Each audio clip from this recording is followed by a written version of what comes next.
আওয়ামী লীগের স্বৈরশাসনের কারণে দেশের রাজনৈতিক পরিবেশ তলানিতে গিয়ে ঠেকেছে বলে মন্তব্য করেছেন বিএনপির স্থায়ী কমিটির সদস্য অবসরপ্রাপ্ত মেজর হাফিজউদ্দিন আহমেদ। সোমবার সন্ধ্যায় রাজধানীতে এক অনুষ্ঠানে তিনি এই মন্তব্য করেন।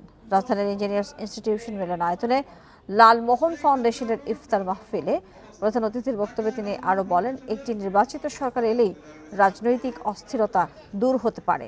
এই ঈদে জামা জুতো অ্যাকসেসরিজের ডিসকাউন্ট। আগামী দিনের সরকারে ভালো মানুষ থাকলে তারা দেশকে মেরামত করতে পারবে বলেও আশা প্রকাশ করেন তিনি।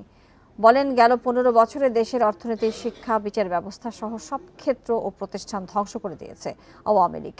রাজনীতির পরিবেশ নষ্ট করে দিয়েছে তারা। এই পরিস্থিতি থেকে উত্তরণে নির্বাচিত এবং ভালো মানুষের সরকার জরুরি বলেও মন্তব্য করেন তিনি। বাংলাদেশের রাজনীতি একেবারে গভীর তলানিতে। রাজনৈতিক নেতাদের আপনারা টেলিভিশনে দেখেন, আমি এদের অনেকের সাথেই পরিচয় আছে। অত্যন্ত নিম্ন শ্রেণীর মানুষেরা দেশকে ধ্বংস করে দিয়েছে। বিশেষ করে গত 16 বছরে বাংলাদেশের প্রত্যেকটা প্রতিষ্ঠান ধ্বংস, কোটি কোটি টাকা বিদেশে পাচার করেছে। ভালো একটা সরকার দরকার, সৎ মানুষের দরকার, যারা এই দেশকে পুরোপুরিভাবে আবার এই অন্ধকার গহ্বর থেকে টেনে তুলতে পারবেন।